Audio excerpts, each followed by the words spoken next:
So I'm Olivier Mann. I'm a senior product manager on the CloudFormation team.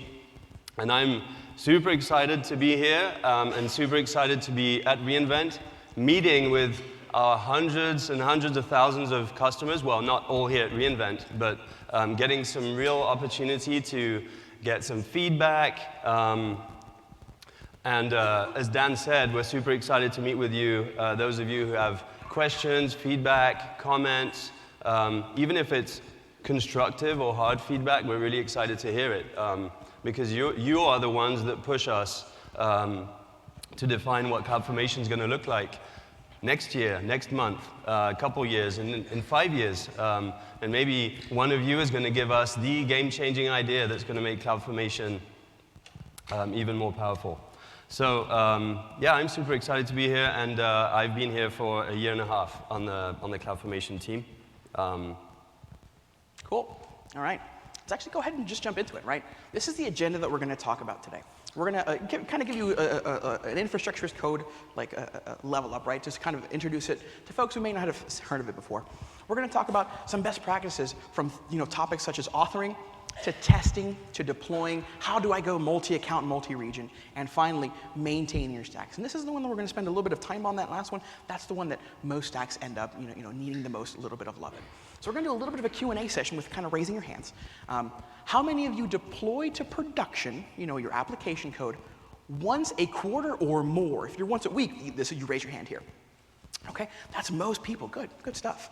How many do it once a month or more? Okay, a couple less hands, not too bad. Once a week or more. Ooh, good bit of hands there. Good job. How many of you have legitimately no idea how often you deploy? Whenever somebody commits, I don't control it, no one controls it, it just goes to production. Okay, a couple of hands there, good. Let's talk after. I want to find out how you got there, what you did. And for those of you at home who couldn't see the hands, this is kind of what we were looking at, right? This is not too far of an approximation. Maybe the once a month was a little bit bigger than once a quarter, but this is kind of like the industry standard, right? This is some data from 2018. I can't wait to see the 2019 data. But what I'm really aiming for is to try and get that number from 3% to 7% to 19 to 57, right? I want folks who are scared of deploying to deploy more often, right? The best way to get comfortable with it is to just do it more often, right? And these are some of the tips and tricks that we're going to teach you. Cool? Let's talk about what is CloudFormation. A good way that I describe it is with a food analogy, right? I come from a culinary background. This is something that I'm really comfortable with. If you had a burger stand, as an example, right, and you had all the ingredients you needed, and I came up to you and I said, hey, can I get a burger? Maybe an Impossible Burger, right, because I'm a veggie guy. You can make it for me. Wouldn't be too hard, right? You got all the ingredients, you know what to do. I then say, actually, you know what? I need a second burger, but it must look exactly like that first one. There must be no differences between them. Ooh, that's a little bit of a trickier proposition, right? You can get really close. You can, toast the buns in the same way, put just a little bit more, mayonnaise on it than, before. Maybe it cooked a little differently because you put it in a different spot. You can get it really, really close, but getting it perfect is hard. But you're a detail-oriented engineer, right? You're meticulous, and you get that second burger exactly right. Perfect, great, thanks. Actually, all 5 of my developers are hungry too, and they each need one. Right? Now this is an impossible task. You're going to spend your entire day, your entire week, your entire month just spinning up identical environments, and you're going to make mistakes because you're human, and that's what happens. So we're clever, right? And we invented things that are called build scripts to help us do it. That one-line, 4,000-character bash function that no one really knows how it works because the person who made it left 6 years ago, and it works about 80% of the time. Right? And those are really scary to use because when something goes wrong, now it's a hassle to kind of fix it. You don't really know where it went wrong. So I want to ask you, hey, I actually need this to deploy to 3 different regions. Ooh, that's tricky. I have to accept another parameter. I want it to be able to say what environment it's deploying to. Oh, that's even more tricky, right? I want it to deploy an n number of accounts. Ooh, that's really hard. Right? And the reason that it's hard is because most of these tools, you tell them how to do the thing that you want to achieve, right?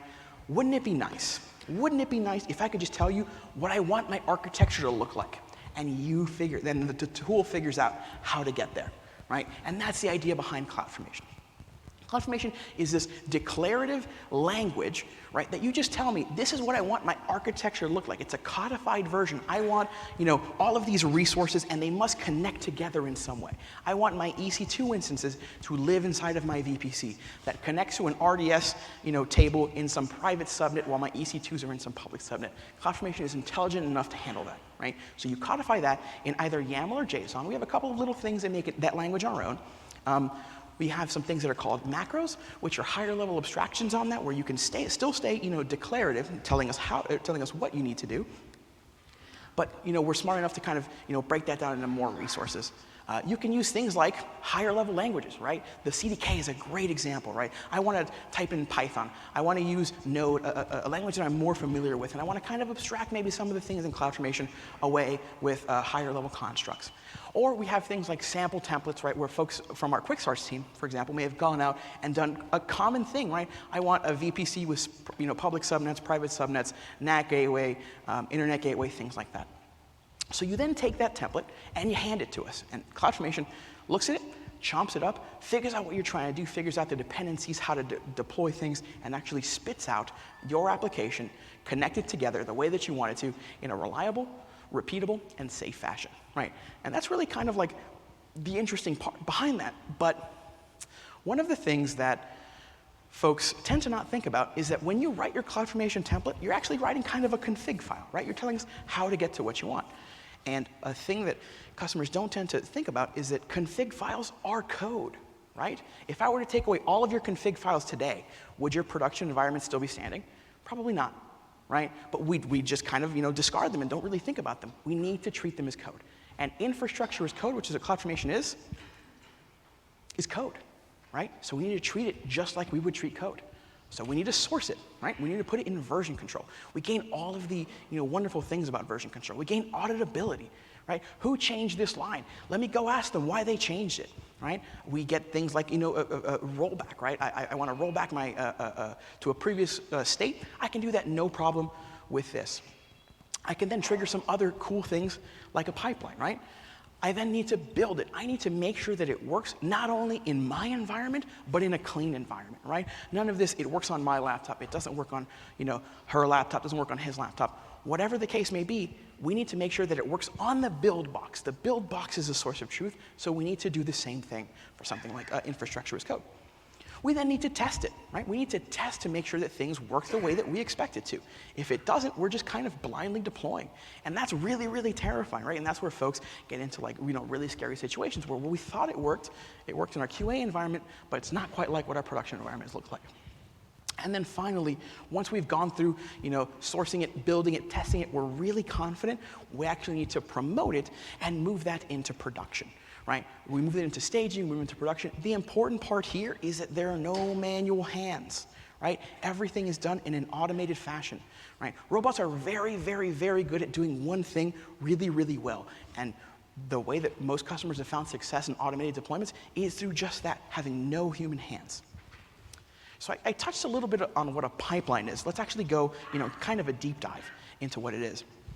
The idea of a pipeline is it's kind of, a queue that looks for work, right? When a thing happens, it then triggers another step, that then triggers another step, as many times as you need, as much as you want it to do, right? In our example, this is the most common one. This is a very lean one. Folks, like to add more things and remove things. A pipeline's a living, breathing thing. But here, we have a code commit a repository where once something gets pushed into that code commit repository, it triggers our code pipeline, which makes a code build stage where we pull the template, we run tests against it. We use things like CFN-lint, CFN-nag, and TaskCat. We'll jump into those a little bit later. We then test it to make sure that it looks like kind of what we expect, and then we deploy it to staging and to production. Right? Some important things to note about pipelines is pipelines are living, breathing things, right? You can't just create a pipeline and be like, okay, cool, I'm never touching this again. Your needs and your desires evolve over time, right? You may want to add more rigorous testing, right? Usually the amount of automation you can add to a series of steps is directly one-to-one tied with how good your testing is. So you may want to add even more testing, right? You want to add some integration testing, whatever you may want to do. to make sure that things are as rigorous as possible. Here, we're using AWS Code Commit, Code Pipeline, and Code Build because they have really nice integrations with CloudFormation, but you can use open source tools as well, right? You can use stuff like GitHub.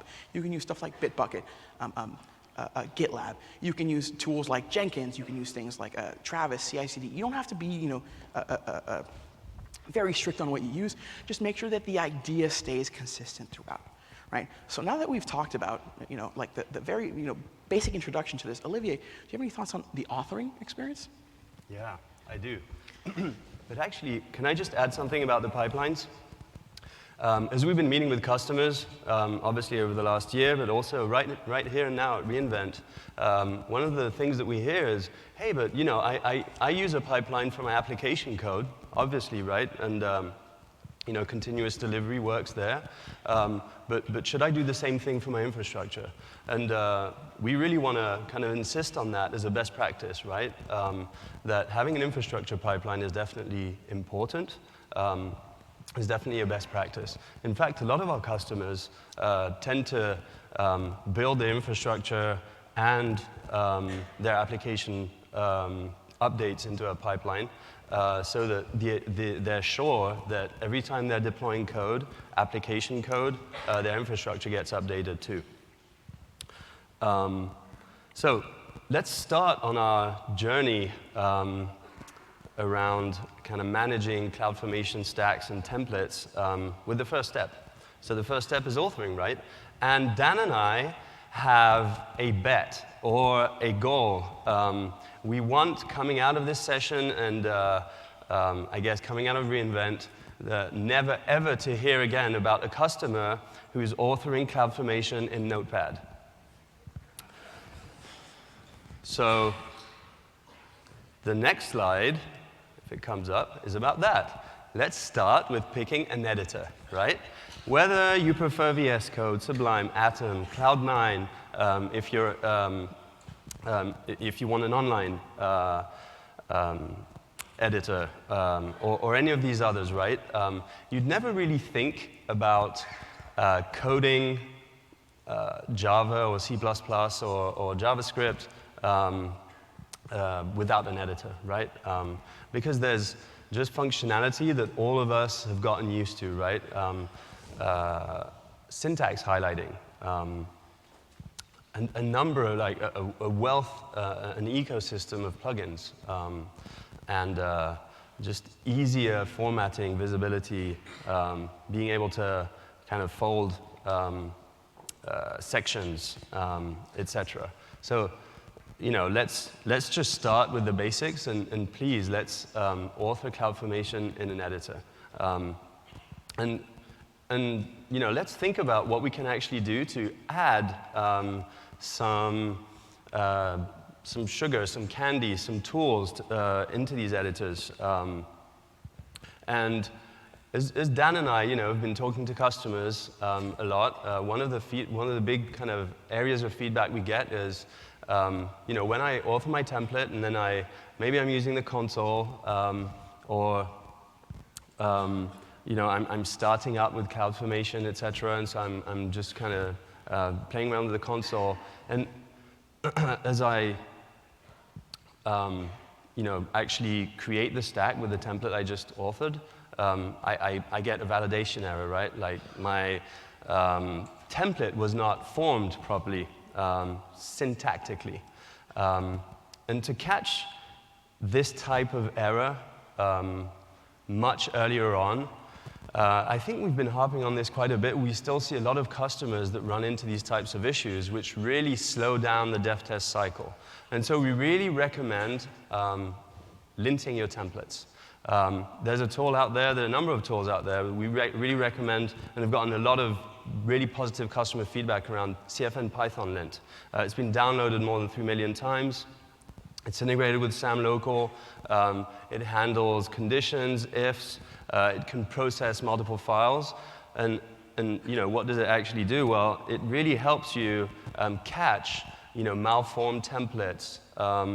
For example, here you can see on line 13, I kind of fat-fingered AWS : EC2 : instance, right? And added a 1 at the end. Well, I may have caught that only once I was actually creating the stack, and then it would have taken me some time to find where that issue lied in my template, etc. And here it's getting caught, and I can have visibility over all of the warnings, errors, etc. Straight in my editor. Yeah, let me jump in here real quick. Small little anecdote. I'm running a workshop where we learn how to author CloudFormation templates, best practices. And one of the things that I do is I show folks the wrong way to do it, a little bit better way to do it, and the correct way to do it. And CFN Python Lint consistently says, hey, you're doing it the wrong way. Here's the best practice way to do it. It always catches little things that it's great for customers. Trips up my workshop a little bit. Thanks. Yeah. So, and what's great about this linter is it actually, works with a lot of the popular IDEs out there. So here's a list of them. Another thing to help you get more productive in the authoring phase is autocompletion. As I mentioned, we can fat finger some of these complex resource types, for example, and we've actually, the CloudFormation team, developed an autocomplete plugin that works with Visual Code and PyCharm. And what it does is it autocompletes not only the resource types, as you can see here, but it also autocompletes required or non-required properties as needed. What's really a great selling point of this plugin, too, is it links automatically to documentation. So no more need for Google searching and trying to find the right section of the documentation, etc. This will link directly there and make it much easier for you as you're starting out, maybe with a new resource type that you haven't used before in CloudFormation. So definitely recommend using this too, and this will make you much more productive and effective as you're authoring.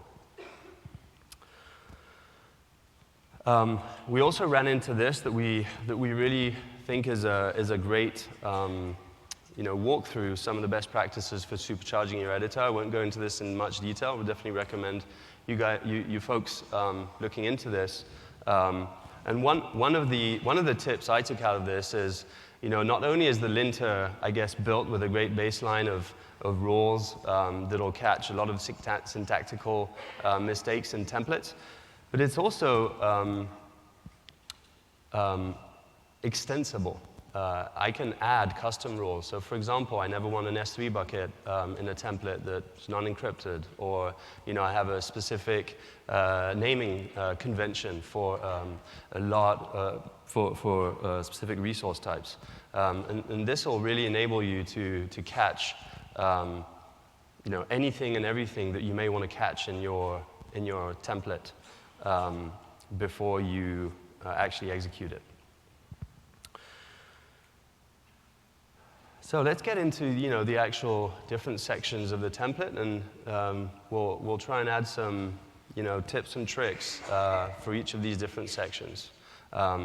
We do notice as we kind of go through a number of customer templates that not everyone is using kind of all the great tools and all the great features that are available in CloudFormation templates. So let's go with the first section, parameters. Obviously, we want templates to be reusable. That's the whole point of a template, really. We don't want you hard-coding values, and definitely not hard-coding secrets. And so that you can then, write your best practice once, author it, and then share it across an organization, we want to really insist, obviously, on parameterization. Now, what's great about parameterization is that number one, you can actually add validation, right? So you can add min values, max values, you can add some kind of regex type validation to them. You can also improve the user experience of someone who's going to consume your template by grouping parameters together, by adding labels, descriptions. There's really a lot you can do with that section to make it easy to share a template across your organization and for folks not to have to reach out to you afterwards to kind of understand how it all fits together.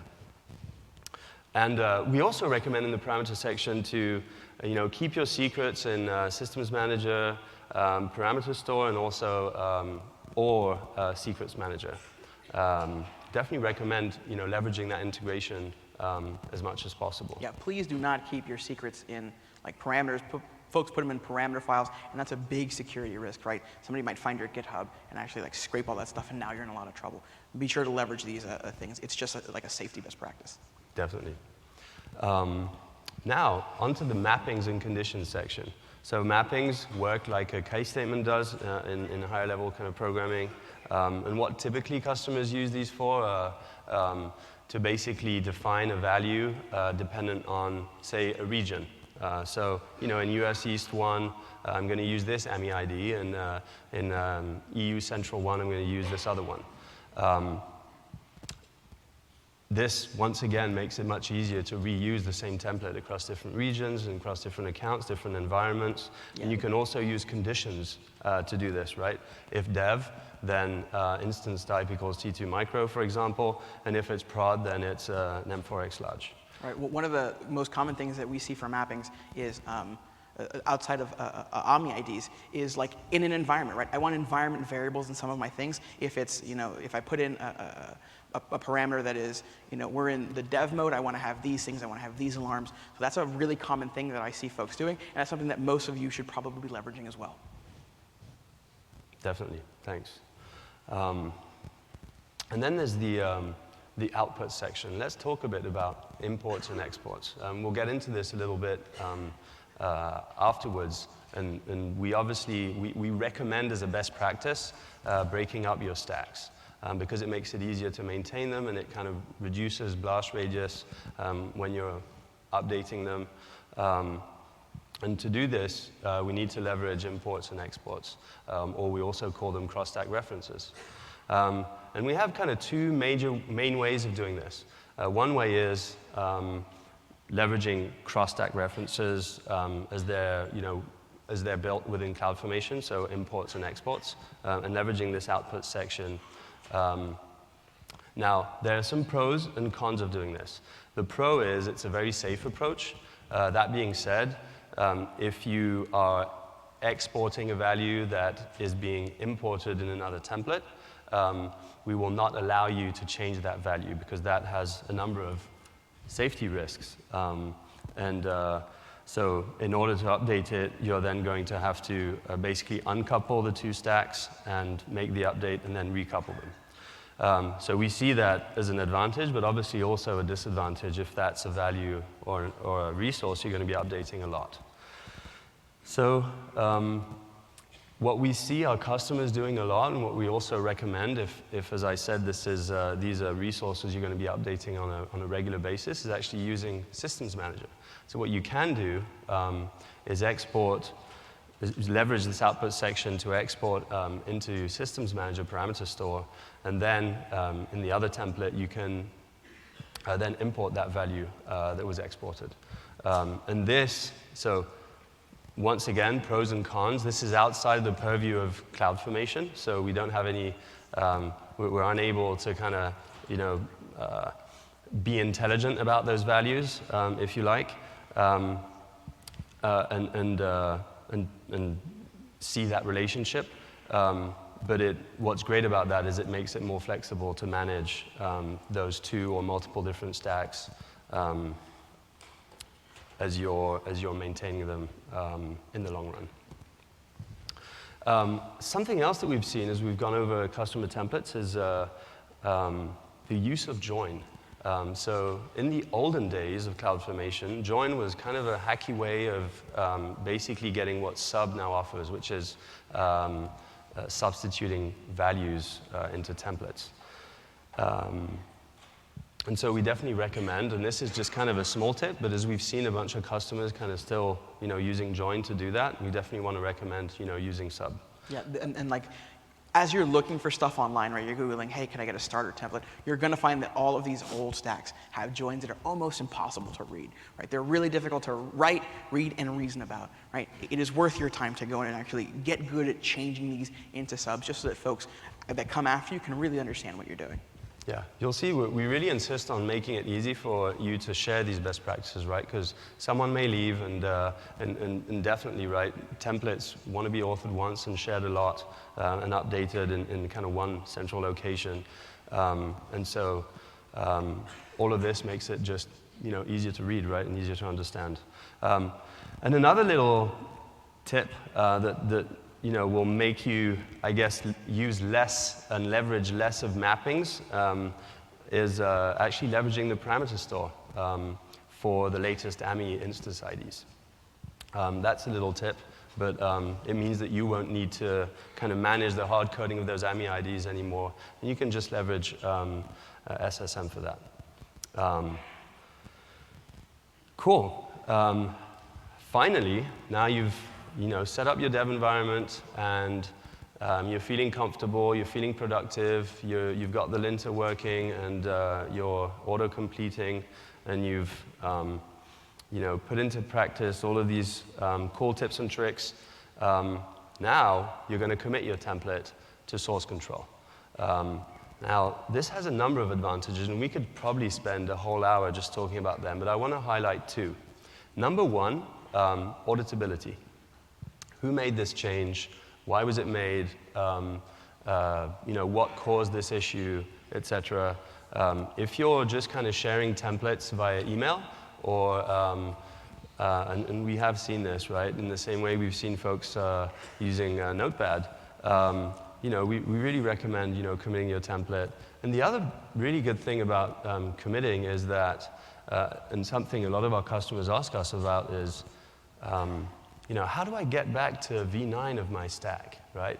I'm in V10 now, or maybe V11, and it's not quite working as I wanted it to, and so I want to get back to V9. So all you have to do then is just revert that commit and push that update, and you're back to V9. So now you're fully authored. Why don't you tell us some more about testing? Yeah, sure, will do. So testing is kind of interesting, right? You can test code pretty easily, but really, how do you test infrastructure? That's a kind of interesting question, right? And Forrest Brazio really kind of touches on what this means. If you have a traditional, architecture where you have, VMs from VMware maybe, or you have just bare metal instances where the code that sits on top is really the important part, and if one of your instances go down, you can just kind of replace it, not a big deal, not the end of the world. It's really easy to test that code, right? You can have a testing suite that it goes through a whole suite of tests, and you can make sure that it works. But as we move more into a serverless kind of, universe and a serverless architecture, the code becomes less important, right? Even if you write beautiful, perfect code on your Lambda, it doesn't do anything unless it's triggered by that SQS queue, right? So your infrastructure is just as important as the code that runs off of it. So we need to make sure that we can test our infrastructure. Sorry about that. We can test our infrastructure to make sure that it's working in the same way that we expect it to. And it's a little, it's a different mindset than just straight up testing code. So one of the things that we do is that CFN lint plugin that we talked about has a couple of extra things that it can do. It can run in a headless mode.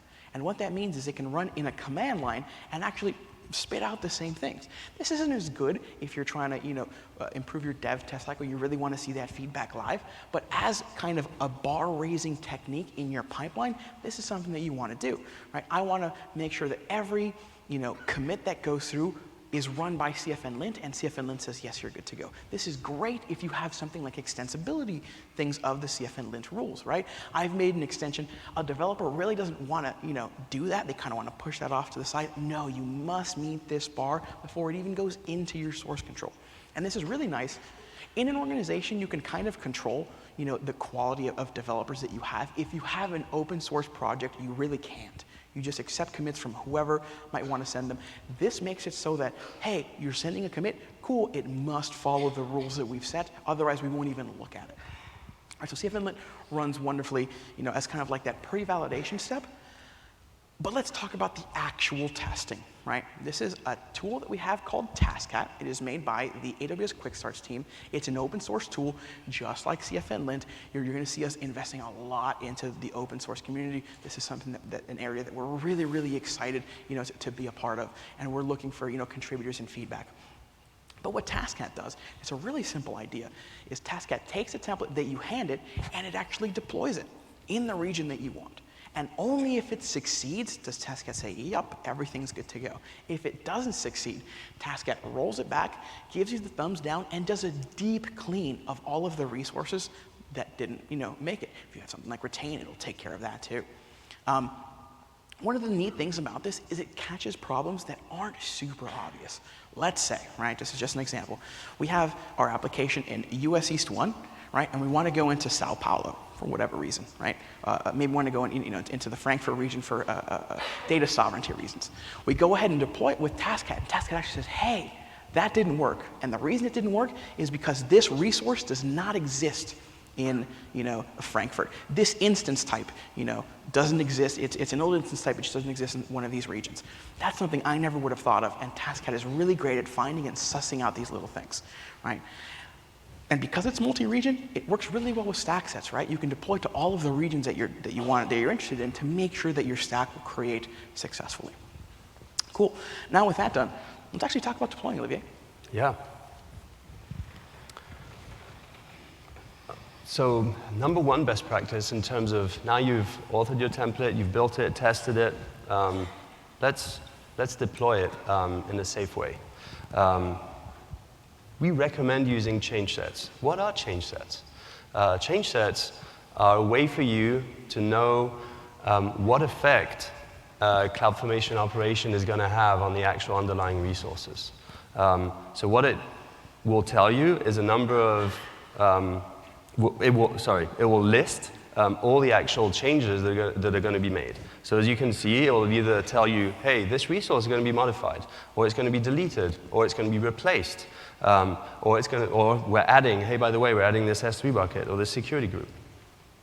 And what's great about change sets is it opens the door for what we like to call the two-person rule, and we definitely recommend as a best practice too. So someone creates the change set, and then you enforce that someone else will actually come and approve it before it gets executed. Or maybe this is potentially a manual step in your pipeline, and you have as a best practice in your organization that a second person is going to execute change sets that were created. Definitely recommend that, and we've gotten a lot of positive feedback around change sets. And we've kind of harped on this already, but we definitely want to kind of talk about it and insist on this fact that deployment to production should happen through pipelines. And should be fully automated. This makes it safe. You're just basically staying away from, oh, I forgot to run CFN Lint and I didn't catch this. Or, hey, I have this rule in my organization that X, Y, Z, and I forgot to run it, and now I'm left in kind of a messed up state. If you automate all of this in a pipeline, then it makes it safe and repeatable, and it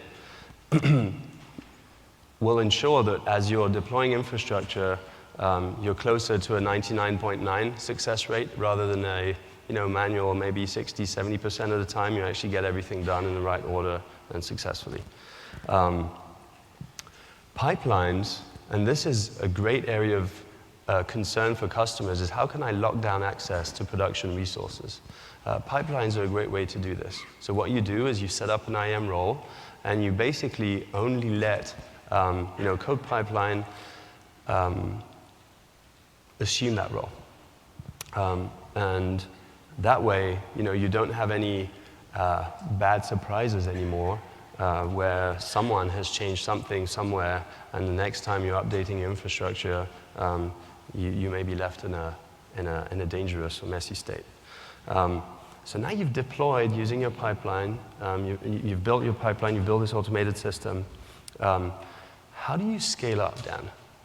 Yeah, so some applications actually, kind of want to go multi-account, multi-region, right? Depending on the things that you're kind of doing. And we have a great tool for this, and it's called StackSets, right? StackSets is kind of near and dear to my heart because I was actually on the team that built it. I used to be an engineer before I moved into the advocacy role, and this is one of the things that I'm really, really proud of. StackSets, what it does is it's this idea of, hey, I have a really good, template as my application, or maybe have, some IAM roles or some guard duty things, and I want to actually move them to different accounts and different regions, right? And this is a really great tool that kind of does that in the way that you expect CloudFormation to do it, right? Safely, reliably, and repeatedly, right? You tell us the regions that you want to go to, the order that you want us to go in, and we'll actually go ahead and do that deployment on your behalf.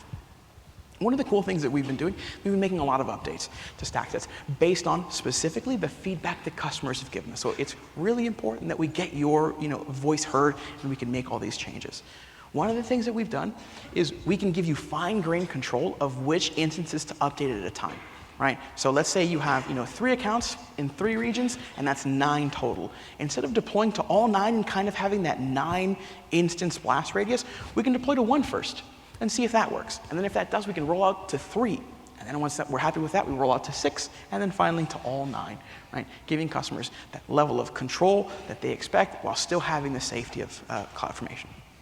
We've also increased the limits for StackSets, right? We were at 20 StackSets, now we're at 100 without anything, you needing to do anything. It's part of your account already. Up from 500 instances to 2,000 instances, right? This is something that we were really excited to roll out.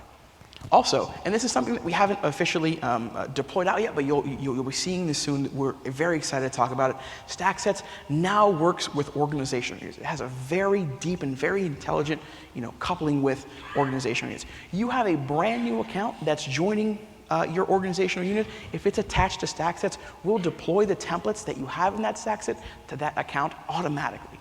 That account leaves your OU, we'll remove the resources there. So that's really good for stuff like spinning up new accounts and making sure that they're, at that same baseline. The other one is customers told us that they love StackSets, and one of the things that they wanted to improve on it was the trust relationships between accounts, right? We can't really trust, that all the accounts they try and deploy to are yours. We need to make sure of that through trust relationships. The customers asked, make that a little nicer to use, and that's something that we delivered, right? These are automatically managed via OU. If it's in your OU, you trust it, so we'll deploy resources to it. Right? So now this is, your kind of introduction to StackSets. Let's talk about some of the use cases that customers have been telling us about. And the first one is one of the most common, right? We have this account factory type idea. Hey, I have a new person who's onboarding. It would take me a long time to kind of, actually spin up their account manually. I want you to baseline it with all of the IAM roles, all of the guard duty, all of the config, all of the CloudTrail resources, right? This is not so much a CloudFormation best practice, but just a best practice in general for AWS. Splitting up your developer accounts, one for each developer. Right? A thing that I see often is, hey, we have one developer account and we have 20 developers on it. Okay, cool. What happens if one of those resources goes down? I have one developer working and 19 just kind of waiting, right? That's not great. You want to optimize for your time. So StackSets allows you to do that a lot simpler. Another thing that we see customers doing is the same type of thing, but they set each account up a little differently depending on what group is running it. Right? I might have developers, might have QA, might have admins, might have networking folks. Whatever those roles need to be, you can set them up and you can do that with fine-grained controls. And then finally, the last one, the one that I've been talking about the most, is you want to roll out some of these resources cross-region, cross account for durability reasons. Maybe it's for regulatory reasons. StackSets allows you to do that again in a really safe and a very controlled manner. Cool. And some of the best practices that customers have been telling us about for StackSets is just that, right? Make sure that you have that small blast radius for updates. Right? You can do the partial updates again, the 1 to 3 to 6 to 9 to 500 to 1,000 to 2,000. Make sure that those are small, and make sure that you can sanity test them to make sure that they work the way that you expect it to before rolling out.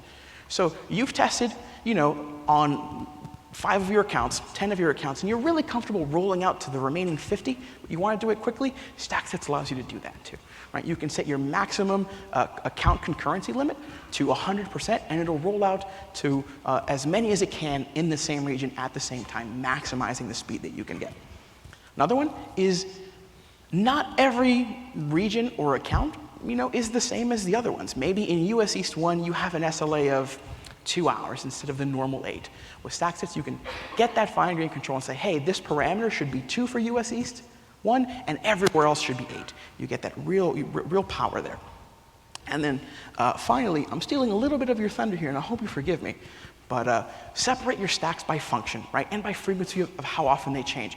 Again, it's all about that minimizing that blast radius, keeping that small, keeping it so that changes don't affect too many things at once, and if something does go bad, you can kind of roll it back. So now that I've stolen your thunder, here, I'll let you get that last one, Thanks, the juicy part. So, as Dan mentioned, what we see is, and I'm going to, talk about what are best practices now for maintaining your stacks, right? So you started off in the same way as you do with application code, right? So you start off with a simple product, and it looks great, and it's a few tens or hundreds of lines of code, and it's all well bundled and nice and neat classes and functions and methods. But then, as you start adding features to that, your code tends to become a little more complex. Well, the same thing is true with stacks. What we see is a lot of customers start with a nice, neat template, and then they start adding resources and resources and resources until they get to 150, 190 resources, and they're like, oh man, this is not as easy as I thought it would be to maintain, etc. And so we definitely recommend breaking up your stacks by lifecycle. So as you can see here, right, bundle your front-end resources, your stateful resources, your monitoring resources together.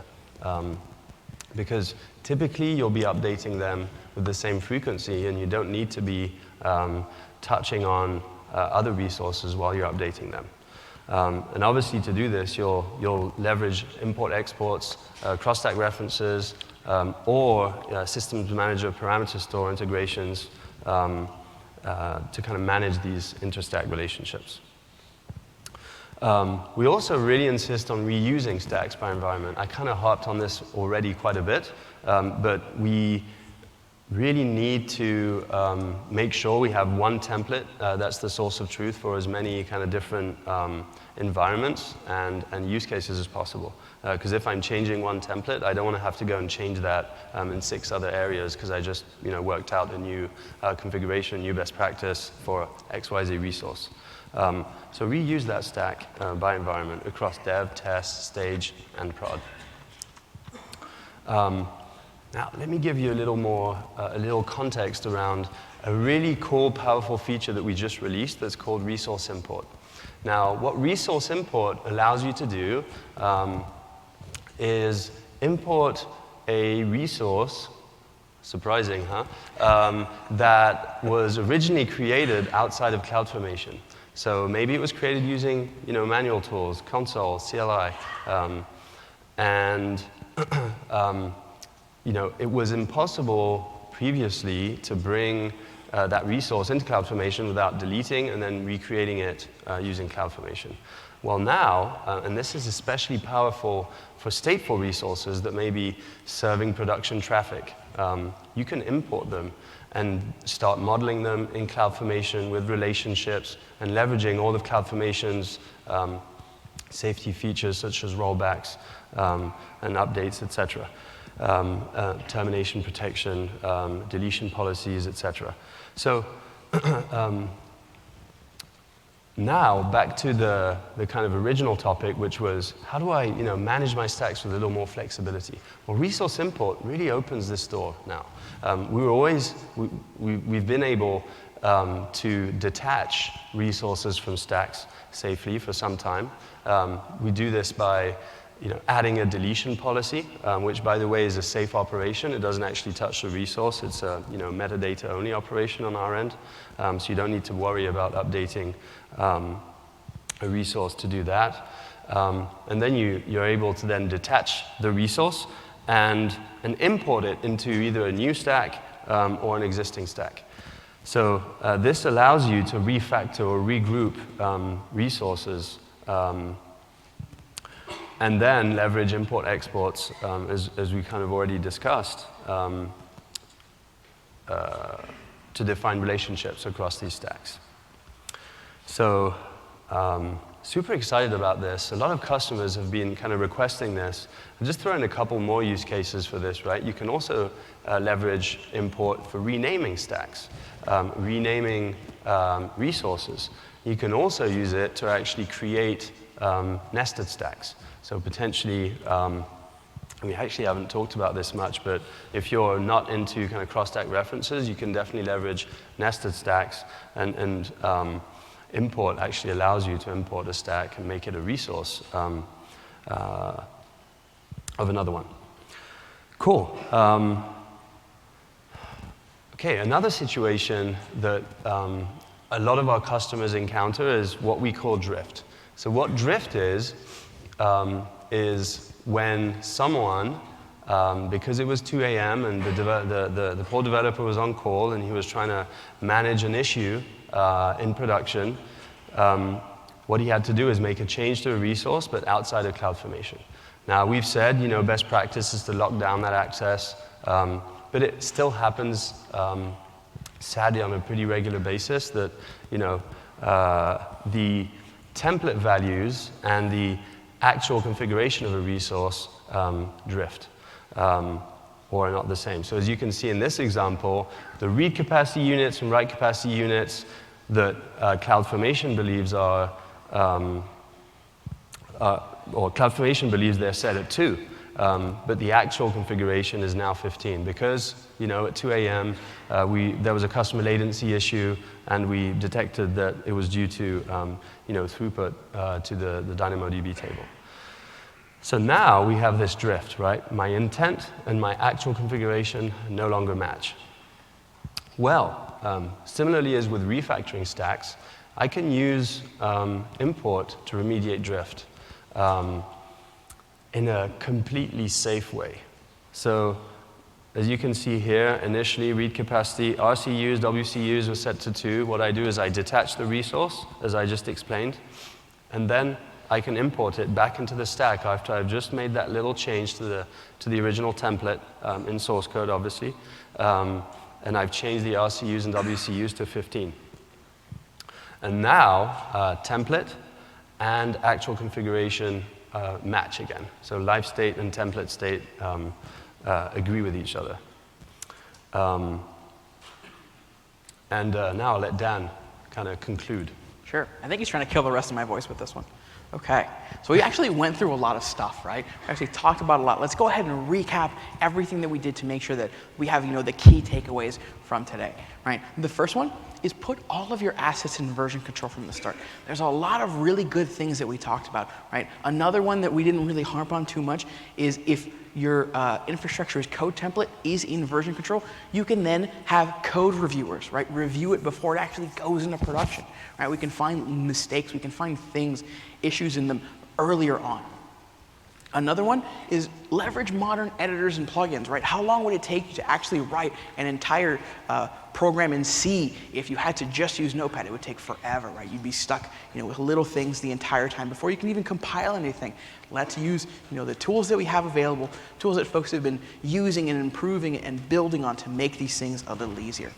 Optimize that editor that you have for AWS CloudFormation, right? This works for stuff like CDK, right, and any other infrastructure as code tools that you may be using. Make sure that the editor that you're leveraging is built for the thing that you want to do, right? Use the plugins. Find more plugins. One plugin we didn't talk about too much, even though we mentioned a little bit, was CFN nag. You'll find it in that slide that we said about supercharging your editor. What CFN nag does is it looks at your infrastructure as code template, and it looks for security issues, right? Common things, and it helps you find those best practices. And these are things that you just shouldn't have to be thinking about, right? The tools that you have should do all of these things for you. If there's one underlying topic here, it's use tools to make your life easier, right? That's the one thing that kind of my job really boils down to, helping people find those tools. The other one, using a pipeline, right? Anytime I start any project, even if it's just a side project that will eventually die in obscurity, I start with a pipeline, right?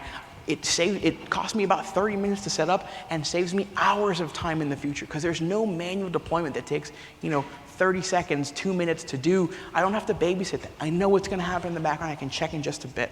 Right? These are steps that you can have to just kind of solidify the steps that you do manually all the time anyways. And pipelines are living, breathing things. You're going to have to go in, you're going to have to change, you're going to have to fix it. One customer told us pretty recently that one of the steps in his pipeline is he detects drift before he does any updates. Right? That's a really cool thing that, hey, I know that my stack is in a state where everything should work just fine and there shouldn't be any problems. That's a very powerful thing that he's doing. UCF and lint, both for editing and in the pipeline. Again, back to tools, right? Make sure that the little things, the best practices you may not have thought of that somebody else did, you can see them without having to actually go through the hardship of learning it by experience. And in the pipeline, you can set that minimum bar, right, for folks that they have to meet this bar before we can even get into source control. Test on different environments using TaskCat, right? Make sure that things roll out the way that you expect it and roll back. One of the important parts here for TaskCat that customers have told us is trying to use TaskCat in a brand new account that has nothing in it, right? It is not fun to find out that TaskCat works successfully, but only because there's kind of like a lingering role that TaskCat can use, right, that your resources need, and that's the one that grants permission to everything. When you actually go to use in production, that role doesn't exist and things break. Right? It's the same idea as like using code build to use a kind of like that neutral ground. Same idea here. Use change sets and pipelines to deploy safely, right? Change sets, you want to know what's going to actually deploy out before you actually hit that button. It's not very safe to just kind of close your eyes and YOLO deploy, right? No one wants to do that. We want to make sure that the changes that are coming out are the same things that we expect, so CloudFormation and I are on the same page. And then once that's done, hands off. Let CloudFormation handle the deploy for you, right? Let your pipeline do that rest of that work. Right? I don't want to have to do any manual steps of copying over folders and, oh no, I actually copied the old folder and now we're 2 versions behind and now everything starts breaking. That is terrifying and has actually happened to me, right? We don't want that to happen. So anything that you can do to get your hands off of that deployment will save you time, save you effort, and most importantly, save you time later trying to figure out what's happening. Refactor your stacks, right? Refactor them for reuse. Templates should not work on just my account only. They should work on all types of accounts, right? I should be able to hand you the templates that I'm working on today, and you should be able to deploy them, assuming you have the permission to your account, right? That's what we should do, and we should make it so that a lot of the things are handled automatically. That environment mapping is a thing that I just take with me in basically every template. I want to deploy some certain things into my Lambda, based on what environment I'm in. It's very easy. I want to make sure that I have an alarm that only works in prod, but not in my staging environment, because I don't want to be woken up at 2 a.m. because something broke in staging. Yeah, I know it's staging. Don't wake me up about it, right? And these are little things that you can do to just kind of help that shareability, that modularity of your stacks. Smaller templates are easier to test, maintain, and quicker to deploy, and this is very important, right? Keeping that blast radius small, as well as keeping your stacks, lean and live, right? So that when you actually do deploy, it doesn't take, 20 minutes to deploy your 200 stack monstrosity, right? So 200 resource monstrosity. We just want to make them, 10 resource here, 5 there, maybe 15 there, make them, nice, easy, and don't wait on that pipeline to, take a long time to deploy. Your things will get backed up if you do that. Refactor large stacks with resource import. The person he was talking about that put 200 resources into their stack, that's me. Hi, nice to meet you.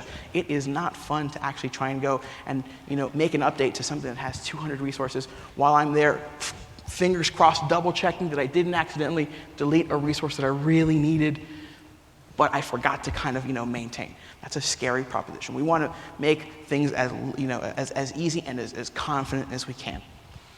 Detect and remediate drift, right? There are drift config rules that you can run every so often to check, the status of drift across, your resources and your stacks to make sure that things are in sync. And when you find a problem, leverage that wonderful tool that we came out with, resource import. Actually, detach the thing and re-grab it back in, kind of like Pac-Man, right? It's going to make your life easier when you actually go to do an update and you're 100% sure that CloudFormation is going to know what to do. Finally, consider StackSets, right? For cross-account and cross-region use cases. The most common one, the one that we see customers leveraging a lot, is that account factory baselining strategy, right?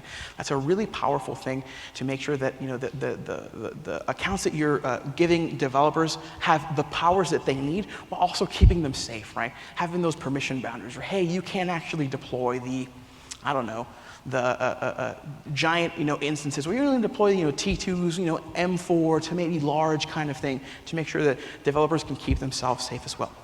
Cool. So that's what we have for you for the CloudFormation talk. We also have this wonderful training and certification that we're doing. So you're learning a lot at reInvent now. There's no reason that you have to stop learning once you go home. Right? We offer these wonderful certifications for the DevOps section. Right? You become a DevOps engineer, professional, or an associate with these certifications. They're wonderful. They're going to help you along in your career. They are things that will improve you as an engineer. With that being said, thank you. Thank you so very much. I am Dan. I'm Olivier. You can find us on Twitter. Thank you guys so very much for coming. And most importantly, please fill out your sessions, your surveys in the app. Let us know how we did. This is something that we're really passionate about, something that we really want to improve. This is a talk we're going to give outside of reInvent as well. Let us know how we did, what we can do to improve. And finally, we will be outside to answer questions once I take a breath and calm down a little bit. Thank you all so very much.